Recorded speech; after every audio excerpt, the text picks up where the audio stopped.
Juan Guaidó advirtió al régimen cubano que no entregará más petróleo venezolano. Se acabó el chuleo. Luego de las sanciones que Estados Unidos impuso el viernes contra los envíos de crudo venezolano a la isla, el líder opositor envió un mensaje al mandatario castrista Miguel Díaz-Canel: no van a utilizar el petróleo de Venezuela para someter a nuestros militares e investigarlos. El líder opositor Juan Guaidó advirtió este sábado al mandatario cubano, Miguel Díaz-Canel, que el suministro de petróleo venezolano llegó a su fin, luego de que Estados Unidos sancionara a barcos y navieras que transportan crudo a la isla. Durante una gigantesca movilización opositora en Caracas, Guaidó, reconocido como presidente interino de Venezuela por más de 50 países, denunció que el crudo venezolano financia a un grupo de inteligencia cubana, denominando por la oposición G2. Según el jefe del Parlamento, de mayoría opositora, ese supuesto comando reprime a militares opuestos al presidente socialista Nicolás Maduro. Se acabó el chuleo, aprovechamiento, al petróleo de Venezuela, así que señor Díaz-Canel, la única injerencia que no vamos a permitir es la que quiere hacer su G2 cubano en Venezuela, y por eso no más petróleo. No van a utilizar el petróleo de Venezuela para someter a nuestros militares e investigarlos, dijo Guaidó. El viernes, en su estrategia para asfixiar a Maduro, el Departamento del Tesoro estadounidense sancionó a 2 compañías que, según autoridades de ese país, entregaron petróleo venezolano a Cuba en febrero y marzo de 2019. Además, el Tesoro calificó como propiedad bloqueada a 34 embarcaciones de la petrolera estatal PDVSA. Díaz-Canel consideró las medidas como un acto de extraterritorialidad, injerencia y de soberbia imperial, según escribió el viernes en Twitter. No queremos injerencia, de Cuba, exclamó Guaidó, quien se autoproclamó mandatario encargado luego que el legislativo declarara usurpador a Maduro por considerar que su segundo mandato, iniciado el 10 de enero, resultó de elecciones fraudulentas. Venezuela suministra petróleo a Cuba a precios preferenciales, mediante un acuerdo en el que La Habana provee médicos a los programas asistenciales de Maduro, quien cuenta con el apoyo de las Fuerzas Armadas y Rusia. Estados Unidos calcula en 50.000 barriles los envíos diarios. Además, los adversarios del régimen chavista denuncian que la cooperación incluye una fuerte presencia militar cubana en Venezuela. Washington, que endureció su política contra La Habana, ya había impuesto medidas punitivas contra más de 80 funcionarios y exfuncionarios de Venezuela, incluido Maduro, y casi 40 entidades.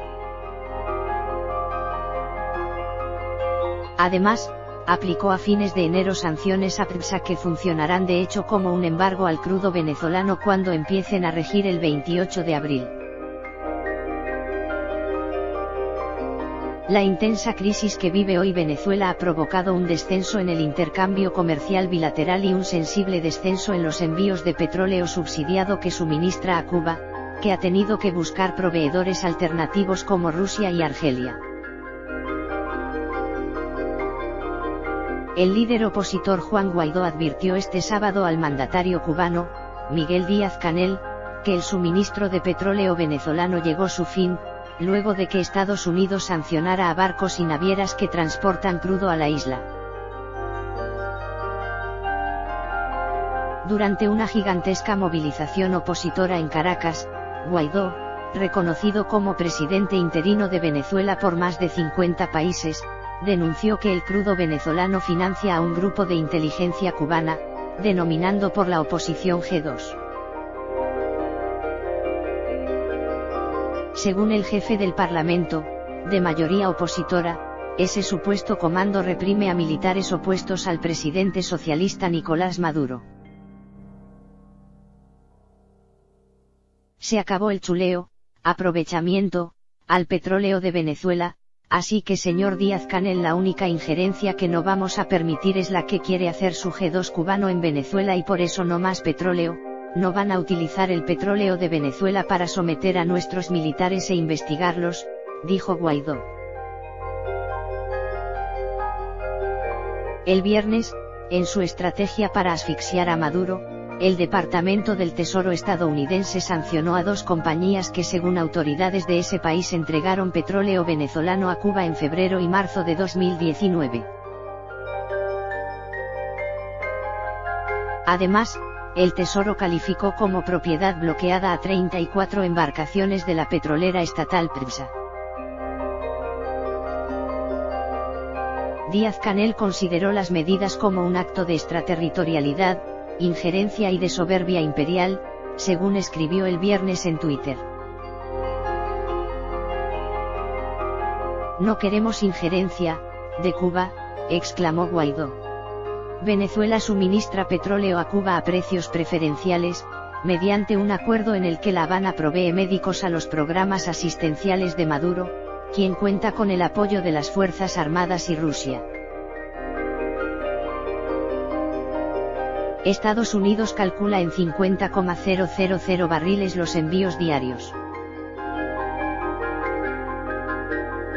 Sin embargo, los adversarios del líder socialista denuncian que la cooperación incluye una fuerte presencia militar cubana en Venezuela.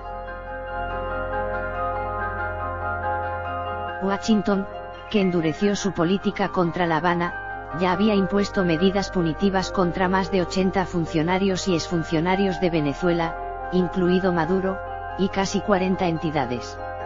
Además, aplicó a fines de enero sanciones a PDVSA que funcionarán de hecho como un embargo al crudo venezolano cuando empiecen a regir el 28 de abril.